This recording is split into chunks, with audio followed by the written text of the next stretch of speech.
피파의 노래라는 노래 아시는 분 많이 계실 겁니다. 때는 봄, 날은 아침 7시 산허리 이슬 맺히고 종달새는 하늘에 날고 달팽이는 가시나무에서 기어나오고 하나님은 하늘에 계시니 세상은 평화롭다.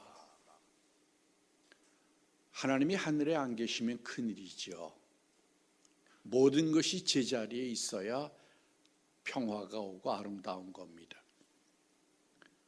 1년 중에서 가장 좋은 때가 봄인데 그 중에서도 그 좋은 아침, 그리고 또 럭키 세븐이죠. 7시. 어떤 사람이, 사회학자들이 그런 말을 했습니다. 사람은 밥그릇에 밥을 먹는 존재다. 동물은 그렇지 않잖아요. 먹을 거 있으면 그냥 아무 데서나 먹으면 되잖아요. 근데 사람은 밥그릇을, 그것도 좋고 예쁜 그릇에, 거기다가 음악이 있으면 더 좋고 옆에 꽃이 있으면 더 좋고 사랑하는 사람과 함께 먹으면 더욱 좋고, 다른 말로 표현하면 문화가 있다는 거죠. 또 다른 말로 표현하면 아름다움을 추구할 줄 안다는 겁니다. 허겁지겁 허기만 채우는 게 아니라 승화시킬 줄을 안다는 거죠. 사회심리학자 에리히 프롬은 생존과 생활이라는 개념을 따로 얘기했습니다. 먹고 사는 생존의 문제가 아니라 생활이 있다는 거죠. 문화도 있고 삶이 있는 인간다운 삶, 우리가 모두 추구하는 거 아닙니까? 인간다운 삶이 보장돼야 하는 겁니다. 요즘 현대음악에서는 어떻게 얘기하는지 모르겠습니다만 적어도 우리는 음악에는 사운드와 노이즈가 있다고 배웠습니다. 소음은 음악이 될 수 없습니다. 만약 사람에게 시끄러운 소리를, 기차가 내는 그 시끄러운 소리라든가 정지할 때 내는 그런 소리를 지속적으로 들려주면 그는 병자가 되고 말 겁니다. 그러나 아름다운 음악을 들려주면 그의 영혼은 승화되고 인격이 심화되고 성격이 바뀌게 됩니다. 자연은 하나님이 주신 아름다움입니다. 이념을 초월해서, 국가와 종족을 초월해서 자연은 아름다운 대상입니다. 많은 사람들이 그래서 자연을 소재로 해서 글을 쓰기도 하고 표현하기도 합니다. 하나님이 주신 아름다움이죠. 하나님이 지으신 모든 것을 보심에 좋았더라 그랬습니다. 톨스토이의 사람은 무엇으로 사는가라는 동화 중에 이야기를 여러분 잘 알 겁니다. 청년인데 소작인이었습니다. 그때 농사를 짓는데 빠욤이라는 사람인데 마을의 유지가 그에게 얘기하기를 내가 땅으로 밟는 모든 곳을 내게 주겠다. 이 청년이 너무 감격해가지고 아침 이른 아침부터 저녁 늦게까지 와야 한다는 조건입니다. 출발 지점으로 아침 일찍부터 하루 종일 뛰어다니면서 땅을 여기저기 밟습니다. 어느덧 해가 저물어서 이제 돌아가야 할 시간인데 너무 멀리 와서 급한 마음에 달리고 또 달려서 지점에 왔지만 너무 무리해서 뛰어다녔기 때문에 그는 죽고 말았다는 겁니다. 인간의 탐욕이라는 게 그런 거 아닐까요? 개걸스러운 거 보고 아름답다고 느끼는 사람은 아무도 없습니다. 체면이라는 거 우리 중요하게 생각하는 문화죠. 한국 사람들. 체면이 얼마나 아름답습니까? 그래도 예의를 지킬 줄 알고 자존심을 지킬 줄 알고 그것까지 없으면 어떻게 될까요? 탐욕보다는 절제가 아름다운 겁니다. 하나님이 우리에게 본능들을 주셨지만 그걸 마구 써버리면 우리는 폐인이 되고 맙니다. 동물이 되고 맙니다. 하나님은 우리를 인간으로 창조하셨지 동물로 창조하지 않으셨습니다. 파스칼은 인간은 천사와 짐승 사이를 왔다 갔다 하는 존재라고 그랬습니다. 우리는 천사처럼 아름다울 수도 있고 짐승처럼 추할 수도 있습니다. 사람이 언제 아름다울까요? 사랑하는 사람들을 보면 금방 표가 나죠. 아름답습니다. 인간이 제일 아름다울 때가 사랑할 때입니다. 여러분, 우리가 나이가 다 들었습니다만 젊은이들이 사랑하는 거 가지고 너무 좋아하잖아요. 함께 좋아하잖아요. 뭐가 아름다울까요? 몇 가지만 말씀드리겠습니다. 첫째로 하나님이 아름다우십니다. 오늘 찬양처럼 하나님은 아름답습니다. 만약에 어느 젊은 여성에게 능력 있고 잘생기고 성품 좋고 부한 그런 사람이 있다고 하면 몇 점짜리가 될까요? 아마 100점이겠죠. 100점. 누가 그렇습니까? 하나님이 그렇죠. 전능하시고 지혜가 풍부하시고, 하나님은 지혜로 세상을 만드셨으니까요. 지혜와 지식으로. 그리고 강하십니다. 누구도 대적할 수 없습니다. 그리고 사랑이 무한하십니다. 하나님은 우주를 창조하시고 인간에게 선물로 다 주셨습니다. 무료로. 여러분, 자연에서 무슨 대가를 지불합니까? 그냥 주셨잖아요. 공기도, 물도, 아름다운 자연도, 우리의 친구들도 다 무료로 주셨습니다. 하나님이 주시는 선물은 전부 무료입니다. 얼마나 아름답습니까? 그 하나님을 묵상해 보실 수 있길 바랍니다. 하나님의 성품 몇 가지만 봅시다. 출애굽기 34장 5절에서 6절, 여호와라 여호와라 자비롭고 은혜롭고 노하기를 더디하고 인자와 진실이 많은 하나님이라. 인자를 천대까지 베풀며 악과 과실과 죄를 용서하리라. 그게 하나님입니다. 자비로우신 하나님. 만약에 신이 폭군이라면 어떨까요? 어쩔 수 없잖아요. 그렇잖아요. 신이 존재하는데 그 신이 폭군이라면 우리는 어쩔 수 없이 그 밑에서 고생만 하다 죽는 겁니다. 다행스럽게도 감사하게도 하나님은 인격을 갖고 계십니다. 이사야 61장 1절에서 2절에 보면 가난한 자에게 아름다운 소식을 전하게 하려 하심이라. 나를 보내사 마음이 상한 자를 고치며 포로된 자에게 자유를 갇힌 자에게 노임을 선포하며 여호와의 은혜의 해와 우리 하나님의 보복의 날을 선포하며 모든 슬픈 자를 위로하되 그랬습니다. 일반적으로 사람들은 다 힘 있는 자의 편에 섭니다. 가진 자의 편에 서기를 원합니다. 어린이들 그런 일 많잖아요. 초등학교 때 학교에서 부모님 오시라고 그러면 부끄러워하는 어린이들 많잖아요. 돈이 없고 가난하고 가진 거 없으면 그렇게 생각하죠. 그러나 하나님은 누구의 친구가 됩니까? 상처받은 자, 가난한 자, 마음이 상한 자, 포로, 갇힌 자, 슬픈 자. 이 하나님이 얼마나 아름답습니까? 동물의 질서처럼 양육강식해도 어쩔 수 없는데 하나님은 이렇게 아름답습니다. 이 하나님의 아름다움 때문에 우리가 지금 사는 겁니다. 우리가 구원을 얻은 겁니다. 아모스 5장 24절에 보면 오직 정의를 물같이 공의를 마르지 않는 강같이 흐르게 할지어다 그랬습니다. 어느 신학자가 얘기하기를 개인에게 최고의 덕목은 사랑이고 사회에 있어서의 최고의 덕목은 정의라고 그랬습니다. 어떤 사회를 원합니까? 민주주의, 공산주의를 총통틀어서 어쨌든 정의로운 사회를 원하고 있잖아요. 정의로운 사회. 하나님은 정의의 하나님입니다. 만약 우리가 하나님의 뜻대로만 실현한다고 하면 그 사회는 그 어느 사회보다 더 나은 정의로운 사회가 될 겁니다. 하나님의 러브 스토리 여러분 잘 아시잖아요. 하나님의 자리를 버리고 그리고 인간들 속에 왔습니다. 신이 인간이 됐다고 하는 건 기적입니다. 신화에나 있을 수 있는 얘기죠. 킬케고르는 이런 비유를 얘기했습니다. 옛날은 왕국 시대였으니까요. 왕자가 어느 날 왕궁에서 나가서 평민들이 사는 데를 거닐다가 평민 중에 아리따운 처녀를 보게 됩니다. 그리고 사랑에 빠지게 됩니다. 그게 하나님이라는 겁니다. 우리는 왕족이 아니에요. 우리는 평민들이에요. 다 더럽고 추하고 욕심과 본능이 가득한 자들이에요. 그러나 하나님이 우리를 사랑하십니다. 이것은 영원한 메시지입니다. 예수님은 요한복음 13장 1절에 보면 자기 사람들 끝까지 사랑했다고 그랬습니다. 사람들 사랑하다 배신 많이 하잖아요.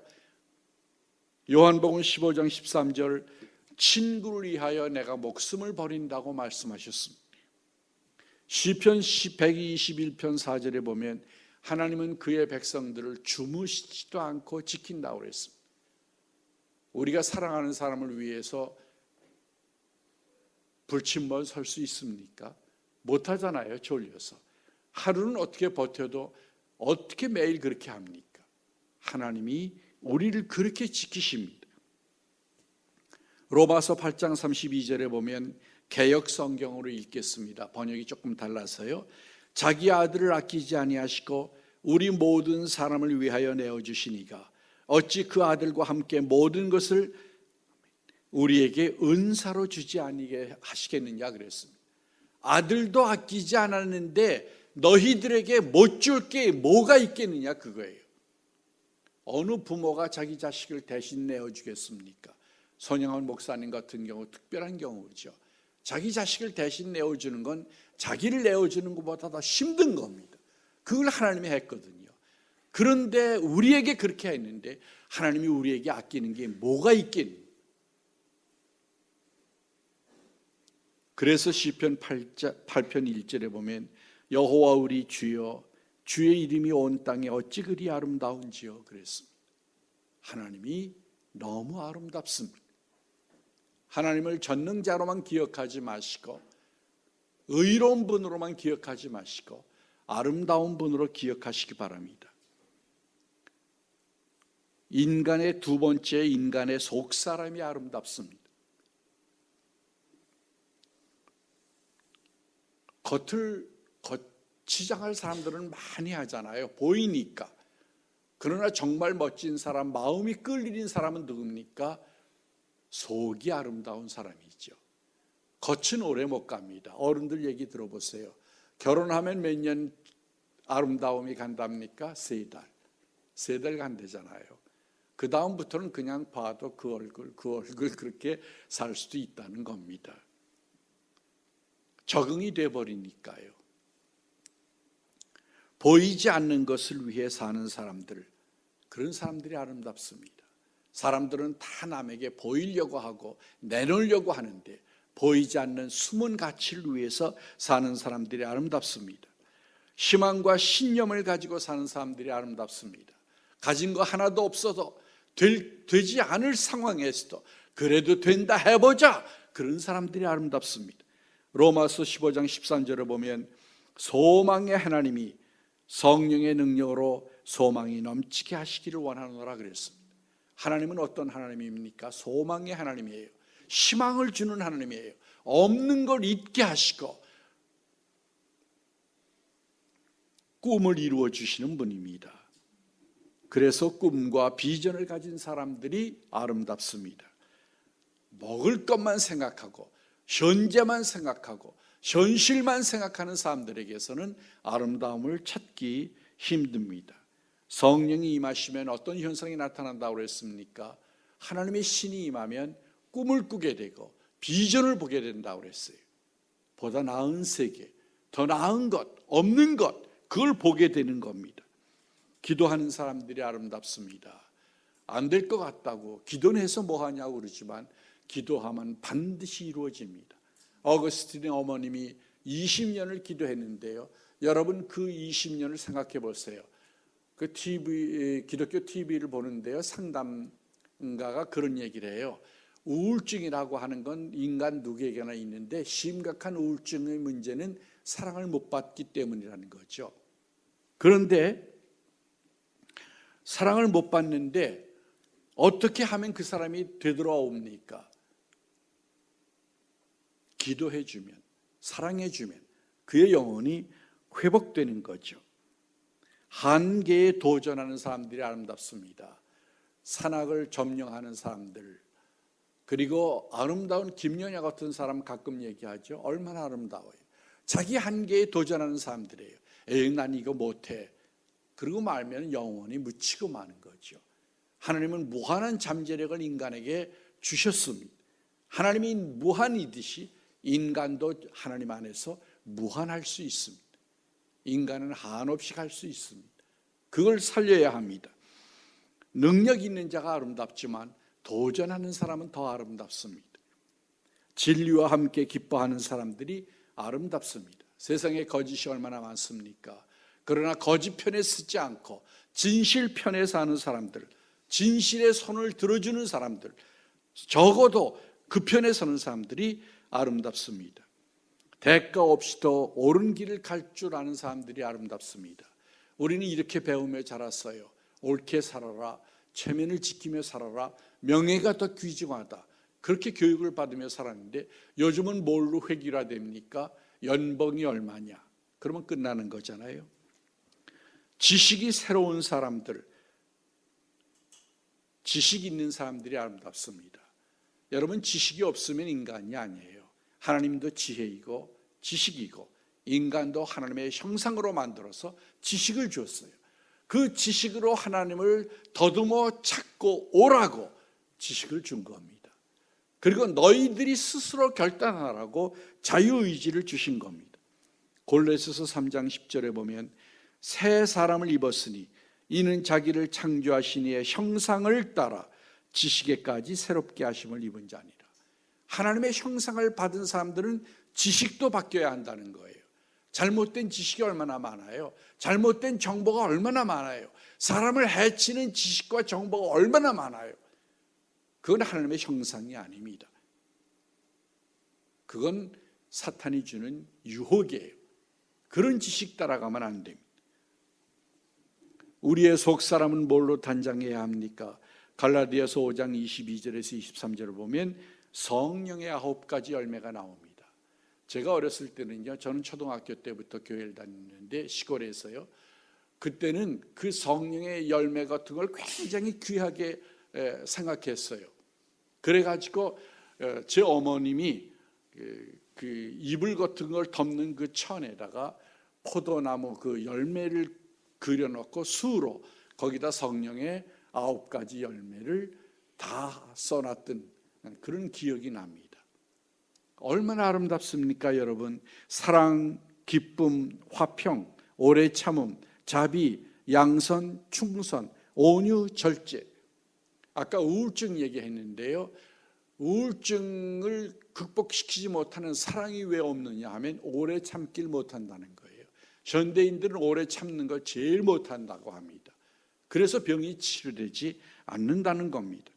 베드로후서 1장 5절에서 7절을 보면 너희가 더욱 힘써 너희 믿음의 덕의 지식을, 지식의 절제를, 절제의 인내를, 인내의 경건을, 경건의 형제 우애를, 형제 우애의 사랑을 더하라. 이런 덕목을 가지고 있으면 그 인간이 얼마나 훌륭하겠어요. 그 사람이 얼마나 멋있습니까? 그렇잖아요. 아름다운 사람이죠.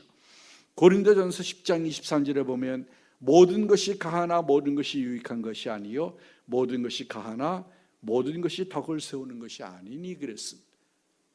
할 수 있다고 하면 안 돼요. right or wrong에 밝은 사람들이 있죠. 옳고 그른 것만 분별하는 사람들. 그게 아니에요. 옳고 그르냐가 문제가 아니고 아름다우냐, 덕을 세우느냐, 도와주느냐, 사랑이냐, 그게 문제입니다. 여인들은 뭘로 단장하라고 그랬습니까? 베드로전서 3장 3절에 보면 오직 마음에 숨은 사람을 온유하고 안정한 심령에 썩지 아니할 것으로 하라. 이는 하나님 앞에 값진 것이니라 그랬어요. 하나님 앞에 값어치가 나가는 인간은 어떤 인간이냐? 외모가 아니에요. 다윗을 왕으로 삼으려고 했죠. 처음에 사무엘이 하나님의 명령을 받아서 선지자들이 왕이 될 사람에게 기름을 부어야 되니까요. 하나님이 사무엘에게 기름 부으라고 보냈잖아요. 그래서 다윗의 집에 가서 형제들이 여러 명인데 첫째를 보니까 아주 키가 크고 귀걸이 장대하고 멋있게 생겼거든요. 아, 이 사람인가 보다. 그랬더니 하나님이 뭐라고 그랬어요? 아니다. 외모를 보지 말라. 그래서 맨 마지막에 간 게 다윗이었습니다. 하나님이 뭘 봅니까? 사람들은 외모 보고 멋있어 그러지만 하나님은 속사람 보고 값지다 그러신다는 거예요. 속사람 보고. 남자의 단장 디모데전서 2장 8절입니다. 그러므로 각 처에서 남자들이 분노와 다툼이 없이 거룩한 손을 들어 기도하기를 원하노라. 남자들은 힘이 있으니까 자꾸 싸우려고 하잖아요. 그 자기를 표현하는 것이 싸움이잖아요. 그렇게 하지 말고 거룩한 손을 들어라. 거룩한 자가 되어라. 거룩한 자는 뛰어나다는 거 아니에요. 구별됐다는 거 아니에요. 뛰어난 자가 되어라. 잘생긴 사람은 많은 사람 가운데 끼어 있어도 확 눈에 띄잖아요. 속 사람도 그렇게 확 띄게 거룩하게 그렇게 되라는 겁니다. 세 번째로 교제하는 것이 아름답습니다. 다윗과 요나단 여러분 잘 알죠? 원수 사이였잖아요. 아버지가 다윗을 죽이려고 했으니까요. 사위인데도 죽이려고 했어요. 그런데 그 사랑이 얼마나 지극합니까? 서로 돕는 사랑. 어느 영화에 그 독일 한참 그 힘들었을 때 유태인들 핍박할 때 두 소년을 그린 영화가 있대잖아요. 유태인 소년, 수용소에 있는 유태인 소년과 독일인의 군대의 자녀, 그 둘의 우정을 그린 영화가 있다고 합니다. 얼마나 아름다워요. 애들에겐 국경이 없잖아요. 신분도 없고 놀고 싶거든요. 친구가 없어요. 이 독일 군인의 자녀가. 그러니까 친구가 되고 싶은 거예요. 왕국입니까? 천국입니까? 하나님이 우리에게 천국을 주고 싶어 하시는데 사람들은 왕국을 갖고 싶어 합니다. 더 많이 소유하고 더 큰 힘을 갖고 더 큰 나라 지배하고 전쟁하고 싸우고. 하나님은 우리에게 뭘 주려고 합니까? 하늘나라는 성령 안에서 의와 평강과 희락이라 옳게 살고 평화롭고 기쁨이 있는 것, 그걸 주기 원하시는 겁니다. 소통이 되면은 축복입니다. 아기들을 키울 때 부모들이 제일 기뻐하는 게 언제예요? 애들이 반응을 해줄 때. 처음에는 아무것도 모르니까 그냥 뭐 우유 먹이고 뭐 먹이기만 하잖아요. 그러다가 나중에 애들이 반응해서 웃기도 할 때, 조금 더 나아가서 엄마 아빠를 부를 때 너무 좋아하잖아요. 하나님도 그래요. 반응할 때 기뻐해요. 소통이 될 때 기뻐해요. 하나님하고 불통이면 큰일입니다. 하나님하고 통해야 합니다. 불통은 지옥입니다. 젊은 사람들이 상대방을 구할 때 누구를 구합니까? 말이 통하는 자를 구하려고 하잖아요. 마음이 통하고 생각이 통하고 그 통하는 자를 구하려고 하는 겁니다. 형제의 사랑이 교제가 아름답습니다. 시편 133편 말씀에 보면 보라 형제가 연합하여 동거함이 어찌 그리 선하고 아름다운고 그랬습니다. 예수님의 형제와 가족은 누굽니까? 마가복음 3장 35절에 보면 누구든지 하나님의 뜻대로 행하는 자가 내 형제요 자매요 어머니이니라 그랬습니다. 갈라디아서 6장 10절에 보면 우리는 기회 있는 대로 모든 이에게 착한 일을 하되 더욱 믿음의 가정들에게 할지니라 그랬습니다. 여러분 가족이 얼마나 아름다워요. 한 상에 둘러서 먹고 마셔. 이것이 낙원이라 그랬어요. 찬송시에 보면은요. 그 가정이 깨어져서 그렇지 못한 가정들 많지만 회복돼야 하죠. 원래 가정은 무료로 사랑으로 무조건 돕는 그게 가정의 질서입니다. 그래서 그 관계가 아름다운 거예요. 대가가 있어서 도와주고 대가가 있어서 관계 갖고 이익 계산 따져보면서 사귀고 이건 가정이 아니잖아요. 아름다운 게 아닙니다. 그건 당연한 거죠. 교회는 얼마나 아름다운 공동체입니까? 우리 장로님들 기도하시는 거 그거잖아요. 평화로운 가운데 정한 날 정한 시간에 우리가 함께 모여 예배할 수 있음을 감사합니다. 교인들이 어마어마한 친구들입니다. 선한 일을 하되 먼저 믿음의 가정에게 할지니라. 천국이 어디에 있습니까? 누가복음 17장 21절에 보면 관계 안에 있다고 그랬습니다. 하나님의 나라는 너희 안에 있느니라. New English Version에 보면 The kingdom of God is among you 그랬습니다. 너희 안에 있다. 천국이 어디에 있어요? 우리들과의 사이의 관계에서 있는 거예요. 부모와 자식과의 사이의 관계에, 친구와 친구의 사이의 관계에, 거기에 천국이 있는 겁니다. 네 번째로 인생의 사계절이 아름답습니다. 여러분, 인생에도 사계절이 있어요. 우리나라는 사계절이 있잖아요. 인생에도 사계절이 있습니다. 그런데 괴테 파우스트에 보면은 주인공이 영혼을 팔아서 젊음을 사잖아요. 사람들이 다 부러워하는 게 젊음이에요. 그러나 젊은이들에게 물어보세요. 젊은 나이에 돈이 있습니까? 지위가 있습니까? 안정됐습니까? 아무것도 가진 게 없죠. 근데 나이 들어서 보면은 그때가 아름다운 거죠. 젊음이 아름답죠. 그러나 모든 인생의 각 층이 아름답지 않을까요? 늙지 않아도 사람이 겸손할 수 있을까요? 사람은 다 늙고 죽어서 비참하다고 생각하는데요. 하나님이 왜 그렇게 만들었을까요? 물론 죄의 대가지만요. 늙지 않아도 사람이 겸손해질 수 있을까요? 또 우리가 죽지 않아도 alert, 깨어 있을 수 있을까요? 두려움으로 인생을 경각심을 가지고 경건하게 살 수 있을까요?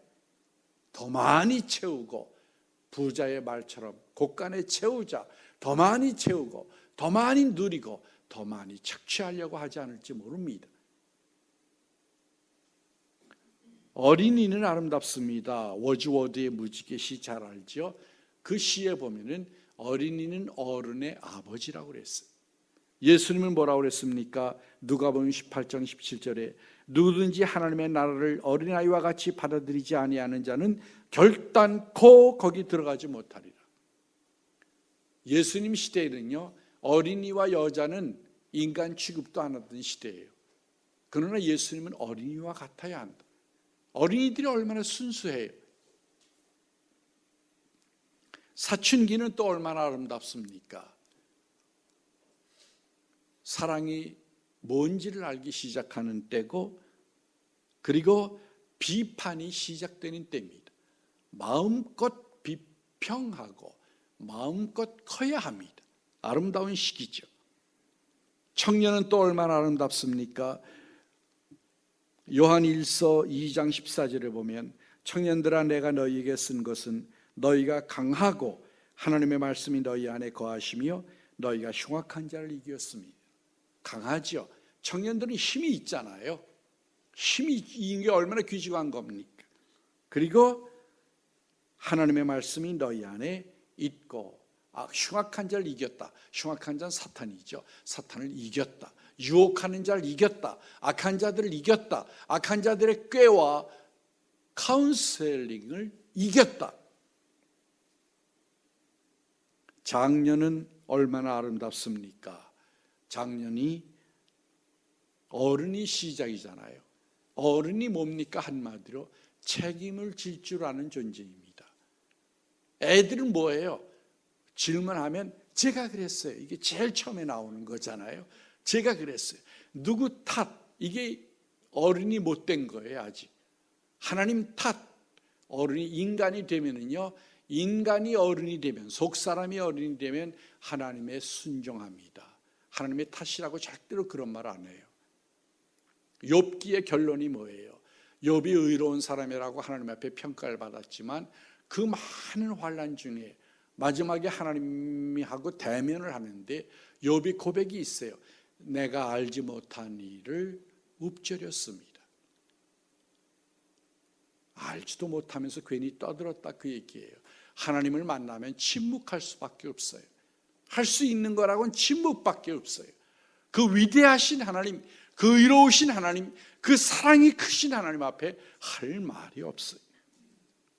노년기는 얼마나 아름답습니까? 노년은 지혜가 있어요, 여러분. 왜 함께 살아야 하느냐 하면요, 경험과 지혜가 엄청난 겁니다.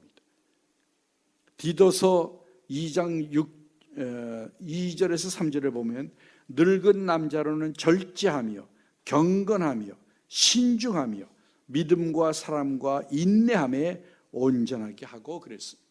이게 늙은 사람들의 덕목이에요. 절제할 줄 압니다. 늙으면은요. 그리고 경건하고 신중합니다. 젊은이들은 신중하지 못하잖아요. 그리고 지혜가 있습니다. 마지막으로 오늘 본문 말씀입니다. 복음을 전하는 사람들이 아름답습니다. 은혜를 전하는 사람들, 은혜의 물이 흘러가는 사람들이 아름답습니다. 물은 저수지처럼 고이면 썩습니다. 은혜는 흘러가야 합니다. 축복의 통로, 은혜의 통로, 그게 우리들입니다. 예수님이 창녀를 만났죠. 가늠하다 현장에서 잡혀왔죠. 예수님에게 그래서 질문을 하잖아요. 돌을 던지려고. 그땐 유대인 법에 의하면 돌을 던져 죽게 되어 있으니까요. 그때 예수님이 그 기사를 자세히 읽어보세요. 한마디도 정죄하지 않습니다. 나도 너를 정죄하지 아니하노니 다시는 가서 죄를 범하지 마라. 그게 예수님의 마음이고 목적이에요.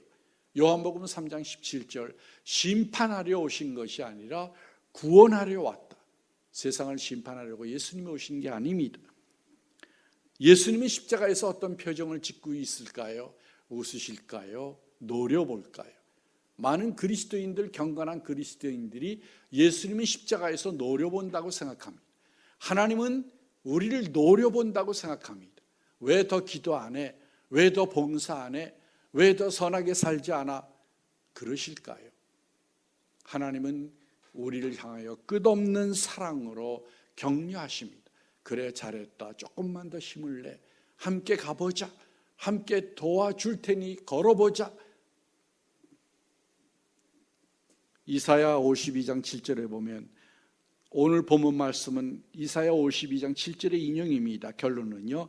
좋은 소식을 전하며 평화를 공포하며 복된 소식을 가져오며 구원을 공포하며 시온을 향하여 이르기를 네 하나님이 통치하신다 하는 자의 산을 넘는 발이 어찌 그리 아름다운가 그랬습니다. 여러분 복음이라고 그러잖아요. 굿뉴스, 기쁜 소식, 좋은 소식. 이거 유앙겔리온이라고 하는 것 잘 아시죠? 시라버로는 그리스어, 신약 성경이 기록된 시라버로는 유앙겔리온이라는 말입니다. 복음이란 말이. 근데 그게 무슨 뜻이냐 하면은요. 기쁜 소식이라 그런 뜻이죠.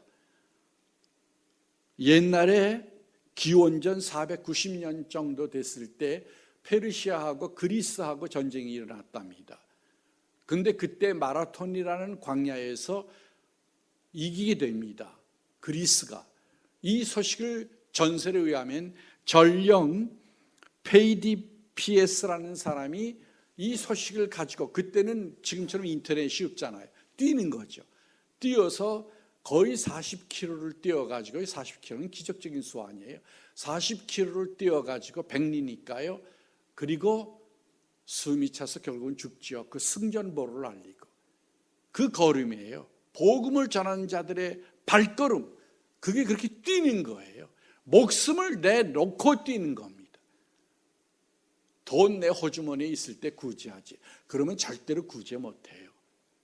성경이 뭐라고 그랬어요? 너희가 심에 지나도록 헌금했다. 심에 지나도록.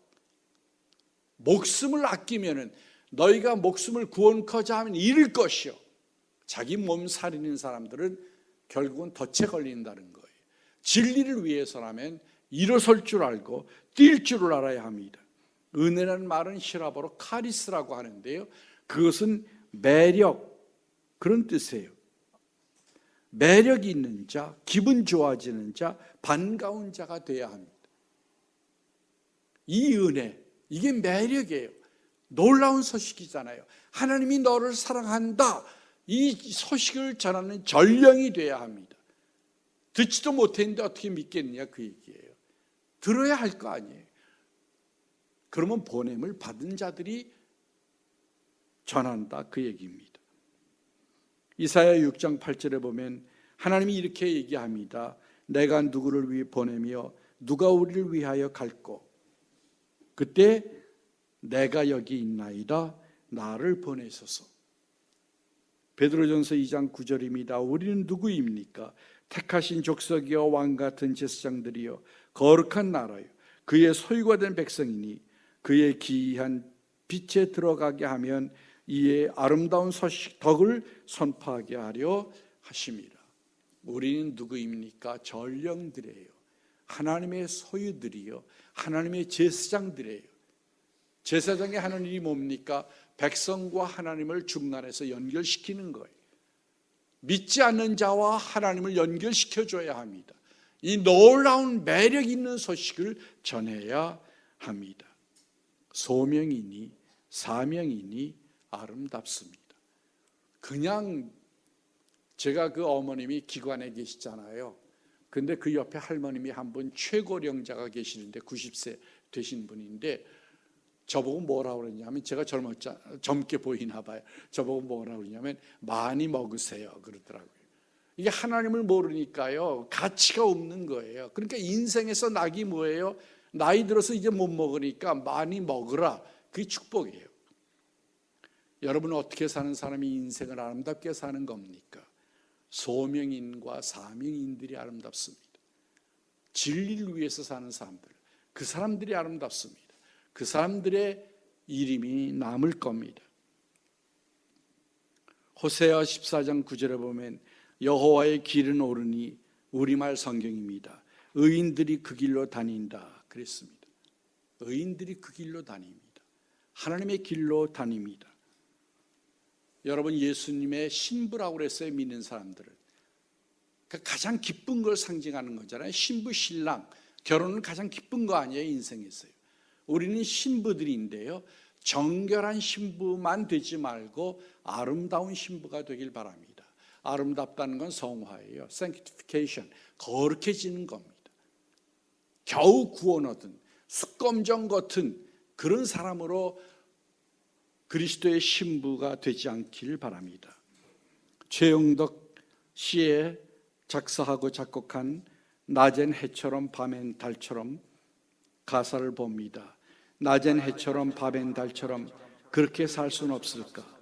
욕심도 없이 어두운 세상 비추어 온전히 남을 위해 살듯이 나의 일생의 꿈이 있다면 이 땅의 빛과 소금 되어 가난한 영혼, 거친 영혼을, 지친 영혼을 주님께 인도하고픈데 나의 욕심이, 나의 못된 자아가 언제나 커다란 짐 되어 나를 짓눌러 마음을 공고케 하니 예수여 나를 도와주소서. 기도하겠습니다.